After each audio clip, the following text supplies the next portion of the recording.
Hello students, welcome to study Chakra. तो students, इस video में बात करेंगे मेथड्स ऑफ चार्जिंग, मतलब किसी बॉडी को हम चार्ज कैसे कर सकते हैं। चार्ज करने का मतलब क्या होता है, चार्ज ट्रांसफ़र कैसे होता है, चार्ज क्या होता है, ऑलरेडी हम लोग स्टडी कर चुके हैं। इस टॉपिक में हम बात करेंगे मेथड्स ऑफ चार्जिंग की। किसी बॉडी को अगर मुझे चार्ज करना है तो फिर मैं कैसे चार्ज करूँगा। इसके 3 जनरल तरीके हैं जिस पे हम बात करेंगे, जिसमें पहला तरीका है फ्रिक्शन। फ्रिक्शन मतलब एक हिसाब से समझ लो, दो बॉडी को एक दूसरे पर घिसना। जब आप दो बॉडी को एक दूसरे पर घिसते हो तो एक बॉडी का इलेक्ट्रॉन दूसरे बॉडी में चला जाता है। जिस बॉडी को इलेक्ट्रॉन मिलता है वो नेगेटिवली चार्ज हो जाता है, इसकी चर्चा मैं ऑलरेडी कर चुका हूँ। और जिस बॉडी से इलेक्ट्रॉन चला जाता है उसको पॉजिटिवली चार्ज मिल जाता है। तो जैसे मान लो दो बॉडी को आपने घिसा, जैसे ग्लास और रॉड का एग्जाम्पल, ग्लास रॉड और सिल्क का एग्जाम्पल जो मैंने दिया था वो एक्चुअली में फ्रिक्शन की वजह से हुआ था, ग्लास और सिल्क।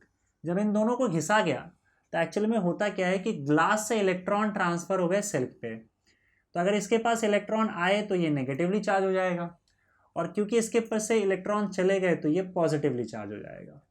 तो इस तरीके से घिसने की वजह से जब भी चार्ज ट्रांसफर होता है तो उसको हम लोग बोलते हैं चार्जिंग बिकॉज ऑफ फ्रिक्शन। तो जब आप दो बॉडी को घिसते हो तो जिस बॉडी से इलेक्ट्रॉन निकल के जाता है, चला जाता है, मान लो 2 इलेक्ट्रॉन चला गया इसमें से, तो हम बोलेंगे कि ये बॉडी पॉजिटिवली चार्ज हो चुका है। जिसके पास आया उसके पास नेगेटिव इलेक्ट्रॉन आया तो वो नेगेटिवली चार्ज हो जाएगा। तो एक तो तरीका है आपका फ्रिक्शन का, जिससे आप दो बॉडी को चार्ज कर सकते हो। ये बॉडी पॉजिटिवली चार्ज हो गया और ये बॉडी नेगेटिवली चार्ज हो गया। दूसरा आपका तरीका है और वो है चार्जिंग बाय कंडक्शन। अब कंडक्शन के लिए आपको क्या चाहिए, 2 कंडक्टर्स चाहिए। कंडक्टर्स और इंसुलेटर्स के बारे में आपको मैं थोड़ा सा यहाँ पे बता दूँ कि कंडक्टर्स किसको बोलते हैं। कंडक्टर्स जिसके पास फ्री इलेक्ट्रॉन्स होते हैं बहुत सारे। देखो होता क्या है कि कई ऐसे ऑब्जेक्ट्स होते हैं या मटेरियल्स होते हैं, और मोस्टली जो आपके कंडक्टर्स होते हैं वो मोस्टली जो है वो मेटल्स होते हैं। तो हम देखते हैं कि अगर आप सपोज करो कहीं से मेटल लेके आ जाओ तो मेटल भी किससे बना होगा, एटम से बना होगा।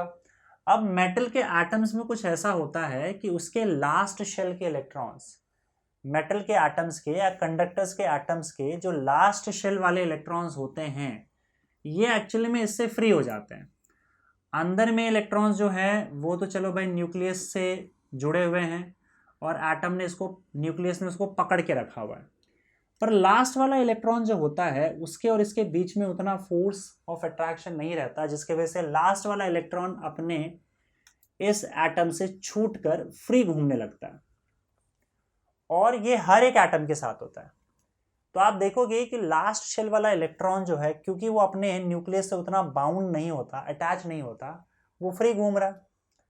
फ्री कभी यहाँ से फुदक के दूसरे एटम पे जा रहा है, यहाँ से फुदक के यहाँ आ रहा है, और कंटिन्यूसली यहाँ वहाँ वो भाग रहा है। तो ये सारे के सारे फ्री इलेक्ट्रॉन्स जो है, जो अपने एटम से बंधे हुए नहीं है, ये आपको मेटल्स के अंदर फ्री दिख जाएंगे, और इन्हीं को हम बोलते हैं फ्री इलेक्ट्रॉन्स। ये फ्री इलेक्ट्रॉन्स रैंडमली मूव करते रहते हैं। तो ये आपको जहाँ कहीं भी जिस ऑब्जेक्ट में मिलेगा या जिस एलिमेंट में मिलेगा उसको हम कंडक्टर बोल देते हैं, ठीक है। तो फॉर एग्जांपल ये आपको गोल्ड में मिल जाएगा, सिल्वर में मिल जाएगा, कॉपर में मिल जाएगा। जितने आपके मोस्टली मेटल्स होते हैं ना, मेटल्स में ये फ्री इलेक्ट्रॉन्स इजीली अवेलेबल होते हैं। अब इन फ्री इलेक्ट्रॉन्स के पास है चार्ज, तो ये सारे फ्री चार्जेस है जो इजीली आपके पास अवेलेबल है और मूव कर सकते हैं। तो कंडक्टर्स मतलब वो चीज़ जिसके पास फ्री इलेक्ट्रॉन्स हो, और इन फ्री इलेक्ट्रॉन्स की वजह से होता क्या है कि कंडक्टर्स इलेक्ट्रिसिटी कंडक्ट कर सकता है। मतलब इलेक्ट्रिक करंट बड़े आसानी से इस फ्री चार्जेस की वजह से इन कंडक्टर से पास हो सकता है। तो कंडक्टर्स को हम ऐसे भी बोलते हैं कि ऐसा मटेरियल जिसके पास फ्री इलेक्ट्रॉन्स हो और जो बड़े आसानी से इलेक्ट्रिसिटी कंडक्ट कर दे, उसको हम कंडक्टर्स बोलते हैं। अच्छा, इसकी दूसरी कैटेगरी है, और दूसरी कैटेगरी जो है उसको बोला जाता है इंसुलेटर्स। ये भी समझ लो। इंसुलेटर्स में फ्री इलेक्ट्रॉन्स नहीं होते हैं या फिर ना के बराबर होते हैं। तो मैं यहाँ पे लिख देता हूँ नो फ्री इलेक्ट्रॉन्स। या फिर फ्री इलेक्ट्रॉन्स होते भी हैं तो बहुत कम होते हैं, या फिर आप बोल सकते हो कि negligibly small number of free electrons. तो फ्री इलेक्ट्रॉन्स नहीं होंगे तो आपके पास फ्री चार्जेस अवेलेबल नहीं है कंडक्शन के लिए, और इसलिए इंसुलेटर्स जो है वो इलेक्ट्रिसिटी कंडक्ट नहीं कर पाते हैं। तो इसमें आप देख सकते हो जैसे प्लास्टिक्स होता है या रबर होता है, ये सारे के सारे इंसुलेटर्स होते हैं, क्योंकि इनके पास फ्री इलेक्ट्रॉन्स नहीं होता, मतलब इसके जो एटम्स है, एटम्स के लास्ट शेल वाले इलेक्ट्रॉन्स ऐसे फ्री नहीं होते कंडक्टर्स की तरह, और इसी रीजन की वजह से इलेक्ट्रॉन्स अवेलेबल नहीं है इलेक्ट्रिसिटी के लिए, और इलेक्ट्रिसिटी कंडक्ट नहीं कर पाता ये। तो इंसुलेटर्स वायर के ऊपर लपेटा जाता है। आप देखोगे आपके घर में जो वायर होता है वो एक्चुअली कॉपर का वायर होता है। कॉपर मेटल है, मतलब कॉपर कंडक्टर है, उसके पास फ्री इलेक्ट्रॉन्स है, बड़े आसानी से उसके थ्रू इलेक्ट्रिसिटी जा सकती है, इलेक्ट्रिक करंट।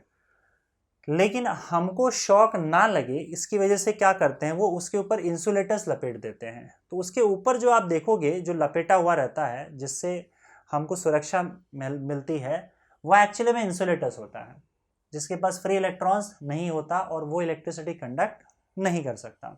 समझ गए? अब वापस यहाँ पे आते हैं।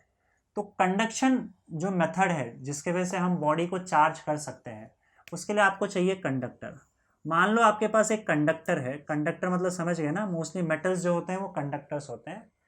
और अगर मान लो कंडक्टर्स यहाँ मेरे पास है और इसके पास हमने किसी तरीके से इसको चार्ज कर दिया, तो ये चार्ज कंडक्टर है।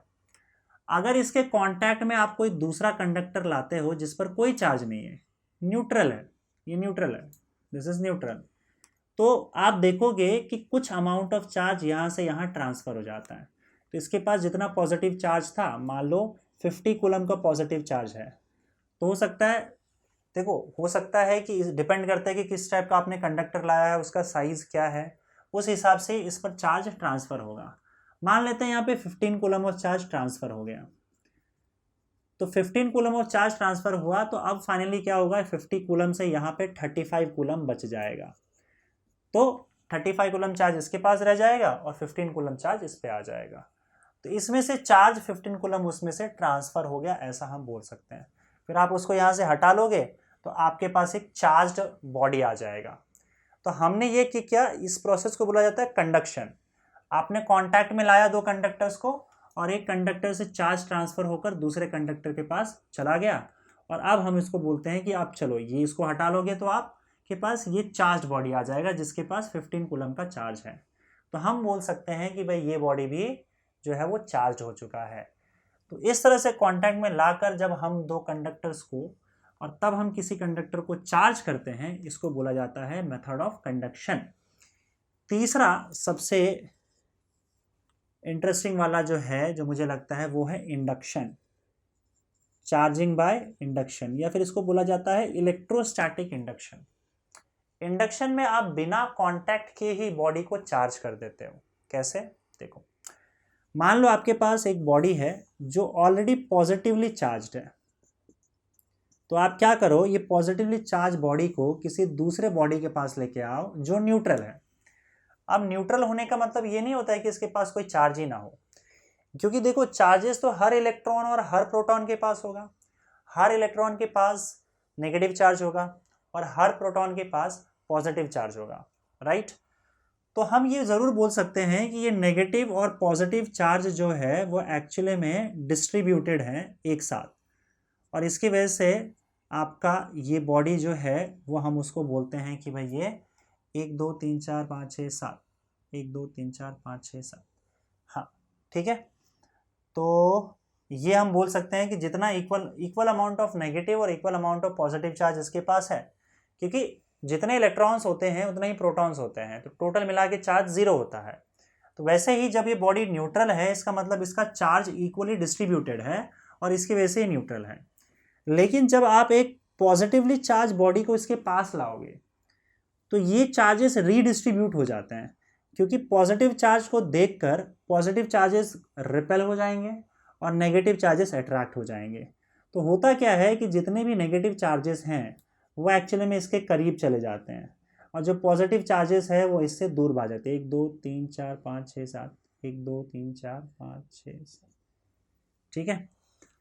और इस तरीके से चार्जेस रीडिस्ट्रीब्यूट हो जाते हैं। अब अभी भी ये बॉडी न्यूट्रल है, जितना पॉजिटिव चार्ज उतना नेगेटिव चार्ज, बस ये रीडिस्ट्रीब्यूट हो गया है। तो हम क्या करते हैं, इसका जो दूसरा एंड है ना, इस दूसरे एंड को हम लोग ग्राउंड से कनेक्ट कर देते हैं। ग्राउंड से मतलब अर्थ से कनेक्ट कर देते हैं। अब अर्थ के बारे में आपको मैं एक इंटरेस्टिंग बात बताता हूं कि अर्थ जो है वो एक इनफाइनाइट सोर्स और सिंक होता है चार्जेस का। इनफाइनाइट सोर्स और सिंक ऑफ चार्जेस, चाहे नेगेटिव चार्ज हो चाहे पॉजिटिव चार्ज हो, इसके पास भरा पड़ा रहता है। तो ये infinite amount of negative charges या पॉजिटिव चार्जेस सप्लाई कर सकता है। और ग्राउंड से कनेक्ट करने का मतलब होता है कि आप पोटेंशियल को ज़ीरो कर दो। मतलब ग्राउंड से कनेक्ट किया तो ग्राउंड क्या करेगा, अब इस पार्ट का पोटेंशियल ज़ीरो करने की कोशिश करेगा। पोटेंशियल ज़ीरो करने के लिए उसको जो करना पड़े, चाहे नेगेटिव चार्ज सप्लाई करना पड़े या पॉजिटिव चार्ज सप्लाई करना पड़े, और जितना सप्लाई करना पड़े उतना सप्लाई करेगा, क्योंकि इसके पास इनफाइनाइट है। अर्थ के पास infinite amount of negative positive charge है, जो चाहिए जितना चाहिए मिल जाएगा। उसका एम रहता है कि वो पोटेंशियल को क्या कर दे, ज़ीरो कर दे। ग्राउंड का पोटेंशियल ज़ीरो हम मान के चलते हैं। अब देखो इससे होता क्या है, जैसे मान लो अब इसका पोटेंशियल हमको ज़ीरो करना है, तो ये वाले पार्ट को क्या करेगा, न्यूट्रल करेगा। और न्यूट्रल कैसे करेगा, ग्राउंड से इलेक्ट्रॉन्स को भेजेगा, जितने इलेक्ट्रॉन्स चाहिए उतने इलेक्ट्रॉन्स को भेजेगा, और ये सारे चार्जेस जो पॉजिटिव चार्जेस यहाँ पे उसको न्यूट्रल कर देगा। एक बार न्यूट्रल कर दिया, देखो जरूरी, देखो अगर मान लो पॉजिटिव चार्ज यहाँ पे चाहिए तो वो क्या करेगा, इलेक्ट्रॉन खींच लेगा। नेगेटिव चार्ज चाहिए पोटेंशियल ज़ीरो करने के लिए तो इलेक्ट्रॉन दे देगा। यहाँ पे भी इलेक्ट्रॉन ही ट्रांसफ़र होता है। तो अगर मान लो पॉजिटिव सप्लाई करना है तो ये क्या करेगा, इलेक्ट्रॉन को खींच लेगा, तो अपने आप ये पॉजिटिव हो जाएगा। और अगर नेगेटिव सप्लाई करना है तो ये इलेक्ट्रॉन दे देगा। तो वो इनफाइनाइट अमाउंट ऑफ इलेक्ट्रॉन्स ले भी सकता है और इलेक्ट्रॉन्स दे भी सकता है ग्राउंड, समझे। तो अब यहाँ पे वो इलेक्ट्रॉन्स देकर क्या करता है, इसका पोटेंशियल ज़ीरो कर देता है। तो ये जब आप इसको ग्राउंड से कनेक्ट करते हो तो ये पार्ट का पोटेंशियल ज़ीरो हो जाएगा और ये न्यूट्रल हो जाएगा। न्यूट्रल होने के बाद आप इस बॉडी को यहाँ से हटा दो, इसको यहाँ से हटा दो, तो अब इसके पास सिर्फ एक नेगेटिव चार्जेस बच जाएगा। अब ये नेगेटिव चार्जेस फिर से क्या करेगा, खुद को रीडिस्ट्रीब्यूट कर लेगा, क्योंकि एक ही साइड नहीं रह पाएगा। इक्विलिब्रियम के लिए ये खुद को ऐसे रीडिस्ट्रीब्यूट कर लेगा। और फाइनली आपके पास एक ऐसा बॉडी आ गया है जिसको हम बोल सकते हैं कि ये नेगेटिवली चार्ज्ड है। तो इस तरीके से बिना बॉडी को टच किया हमने क्या किया, यहाँ पे इसको नेगेटिवली चार्ज बना दिया, और इस प्रोसेस को बोला जाता है इलेक्ट्रोस्टैटिक इंडक्शन। समझ गए। चलो, तो हम अगर सपोज करो चाहते हैं कि ये नेगेटिवली चार्ज बॉडी बने, तो आप इसके सामने आपको पॉजिटिवली चार्ज बॉडी लाना होगा। इसको आपको पॉजिटिवली चार्ज करना है तो नेगेटिवली चार्ज बॉडी लाना होगा। सिंपल है ये चीज़, राइट। अच्छा, आपके पास यहाँ पे जितने पॉजिटिव चार्जेस हैं, जिस बॉडी को आप ला रहे हो, ज़रूरी नहीं है कि उतने ही चार्जेस यहाँ पे आए। उतने चार्जेस आ सकते हैं पर जनरली उससे कम आते हैं, राइट। हाँ, इससे ज़्यादा चार्ज यहाँ पे आप डेवलप नहीं कर पाओगे। तो मानो 30 कूलम का चार्ज यहाँ पे आपने डेवलप किया, तो या तो यहाँ पे -30 कूलम होगा या फिर -30 कूलम से कम होगा, पर -30 कूलम से ज़्यादा नहीं होगा कभी, राइट। चल, तो वो एग्जाम्पल भी देख लेते हैं कि मान लो मुझे इस बॉडी को पॉजिटिवली चार्ज करना है, तो क्या करेंगे हम लोग, उसके सामने लाएंगे नेगेटिवली चार्ज बॉडी। तो पॉजिटिव चार्ज करना है तो मतलब plus minus plus minus plus minus plus minus redistributed है, प्लस माइनस इस तरह से रीडिस्ट्रीब्यूटेड यहाँ पे है, और ये बॉडी न्यूट्रल है फिलहाल। हम क्या करते हैं, यहाँ पे नेगेटिवली चार्ज बॉडी को लाते हैं, क्योंकि मैं चाहता हूँ कि ये बॉडी पॉजिटिवली चार्ज हो जाए, and will do it by induction method से। इसको सामने लाया, इसके जितने भी पॉजिटिव चार्जेस थे अब वो इसके नज़दीक आ जाएंगे और नेगेटिव चार्जेस इससे दूर चले जाएंगे, ठीक है। उसके बाद आप क्या करोगे, इस पार्ट को कनेक्ट कर दो ग्राउंड से। ग्राउंड से जैसे कनेक्ट करते हो, ग्राउंड फिर इसका पोटेंशियल ज़ीरो करेगा। इस बार पोटेंशियल ज़ीरो करने के लिए इसको पॉजिटिव चार्जेस की ज़रूरत है, तो ये क्या करेगा, इस इलेक्ट्रॉन्स को फिर ग्राउंड के अंदर इस तरह से ट्रांसफ़र करवा लेगा। अब इलेक्ट्रॉन्स जो है वो ग्राउंड के अंदर चले जाएंगे। ग्राउंड के अंदर चले जाने के बाद जब ये न्यूट्रल हो जाएगा, और न्यूट्रल होने के बाद इसका पोटेंशियल ज़ीरो हो जाएगा, तो हम क्या कर सकते हैं, इस ग्राउंड को यहाँ से आप हटा दो, इसको अभी आप यहाँ से हटा दो। जब इसको भी हटा दोगे, इसको भी हटा दोगे, तो ये बॉडी का जो पॉजिटिव चार्ज है वो फिर से रीडिस्ट्रीब्यूट हो जाएगा इस तरीके से, और आपको फिर एक पॉजिटिवली चार्ज बॉडी मिल जाएगा। तो बिना कांटेक्ट के हम इस तरीके से इसको पॉजिटिवली चार्ज बना सकते हैं। So this method is known as electrostatic induction. Friction, conduction और इंडक्शन, इन 3 तरीके से आप किसी भी बॉडी को चार्ज कर सकते हो। ओके, क्लियर है? तो मिलते हैं अगले वीडियो में। इस वीडियो के लिए बस इतना ही। Thank you.